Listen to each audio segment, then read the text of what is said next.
Assalamualaikum warahmatullahi wabarakatuh. Perkenalkan, nama saya Ananto, mahasiswa Pasca Sarjana Institut Pertanian Bogor. Di sini saya akan menyampaikan tugas mata kuliah Agronomi Frontier dengan judul Carbon Emission from Oil Palm Plantation on Peat Soil. Latar belakang: minyak sawit saat ini memberikan kontribusi yang sangat signifikan untuk dunia, terutama untuk ekonomi. Indonesia dan Malaysia saat ini mendominasi produksi dan ekspor minyak sawit dunia, di mana sejak tahun 1980 perkebunan kelapa sawit telah didirikan di tanah gambut, terutama di Asia Tenggara. Penanaman kelapa sawit di tanah gambut memerlukan pembuatan parit drainase dan mikrofon permukaan lainnya, seperti jalur panen, tumpukan pelepah, tanaman penutup, dan areal di sekitar pohon kelapa sawit. Namun, di sisi lain perkebunan kelapa sawit itu yang tumbuh di sekitar lahan gambut itu menjadi subjek perdebatan mengenai besarnya kehilangan CO2 dan CH4 dari tanah gambut tersebut. Nah, penelitian sudah banyak dilakukan untuk memodifikasi lahan gambut untuk pengelolaan pertanian, dapat mengubah biogeokimia karena parit drainase buatan. Nah, dengan tujuan untuk pertumbuhan akar, meningkatkan potensi redox tanah. Selanjutnya, beberapa fluk CO2 dan CH4 yang diketahui di lahan gambut, baik yang beriklim sedang dan hutan tropis, itu belum diukur di perkebunan kelapa sawit. Di lahan gambut sedang, parit drainase itu telah diamati sebagai hotspot untuk emisi CH4 yang memberikan kontribusi yang sangat besar terhadap pertukaran ekosistem.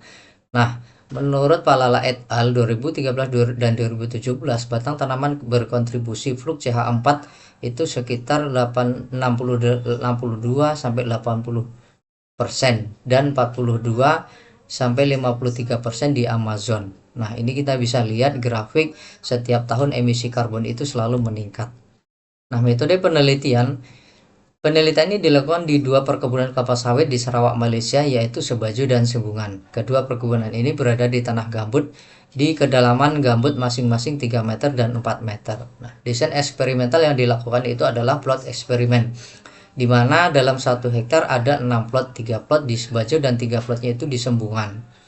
Nah, kemudian kolam permukaan tanah itu terbuat dari plastik dengan kedalaman 10 cm dan diameter 10,5 cm dipasang untuk mengukur fluk CO2 dan CH4. Nah, ini contoh gambar A itu kondisi perkebunan di lahan gambut, dan kemudian gambar B itu adalah desain plot eksperimental yang sudah dibuat. Nah, parameter yang dilakukan itu adalah yang pertama menentukan volume tanah, yang kedua pengukuran fluk. Ini adalah contoh gambar A, mengukur fluk CO2 dan CH4 dari parit drainase di daerah lahan gambut. Yang ketiga pengukuran lingkungan. Nah, ini contoh mengukur CO2 dan CH4 batang. Yang berikutnya menghitung fluk, peningkatan keperkiraan fluk tahunan, menghitung laju oksidasi gambut. Nah, kemudian hasil.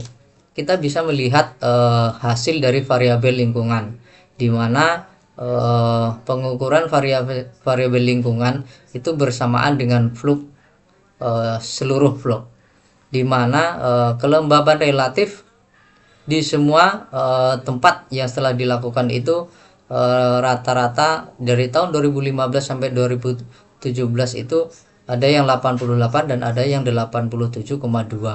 Sedangkan suhu temperatur dari 2015 sampai 2017 itu juga bervariasi. Nah, kemudian pengukuran lingkungan bersamaan dengan fluk tanah itu suhu tanah 2015 sampai 2016 itu di Sebajo 28,7, kemudian di Sembungan 27,8. Nah, kemudian pengukuran variabel lingkungan bersamaan dengan drainase, fluk drainase, di mana di kedalaman drainase itu untuk daerah Sebajo 34 dan di daerah Sembungan itu 27,6.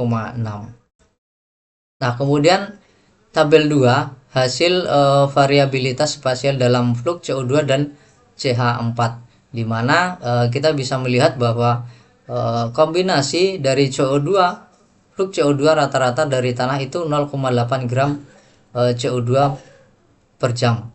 Nah, kemudian fluk CH4 rata-rata dari tanah itu 0,29, kemudian dari drainase 4,24 mg, dan kemudian dari batang sendiri itu adalah 0,043 CH4 per jam. Nah, kemudian tabel 3 perkiraan tahunan fluk CO2 dan CH4. Dari tabel 3 ini dapat kita lihat bahwa fluk CO2 tahunan semua mikrofon permukaan tanah adalah 23,57. Nah, kemudian di daerah Sebajo, fluk CO2 tahunan di Sebajo itu adalah 29,54. Nah, fluk ini lebih tinggi dibandingkan dengan Sebungan karena kontribusi yang lebih besar dari jalur panennya. Kemudian di daerah perkebunan Sebungan, fluk CO2 tahunan di Sebungan adalah 17,62. Nah, fluk ini lebih rendah dibandingkan dengan yang di daerah Sebajo.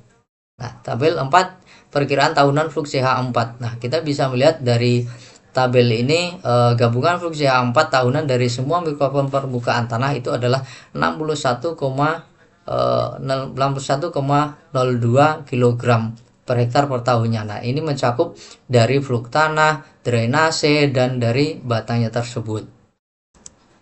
Nah, kemudian dari tabel 4 kita juga bisa melihat di sini kombinasi R total gabungan menggunakan fluk jalur panen itu 22,8 mg per hektarnya per tahunnya. Nah, ini rata-rata di baik itu di cover penutup tanahnya itu juga sama 22,08. Nah, kemudian kita lihat berapa kerugian tabel kerugian karbon gambut perkebunan dan presentasi kontribusinya. Nah, ini kita bisa melihat dari tabel 6 ini bahwa kontribusi fluk CO2 tahunan dari semua mikrofon permukaan tanah adalah 92%-nya itu dari tanah, dan kemudian 8%-nya itu dari drainase, dan dari batangnya itu 0. Dan kemudian sedang kontribusi fluk CH4 yang dari tanah itu 30%, dari drainase 70%, dan dari batang itu 0%.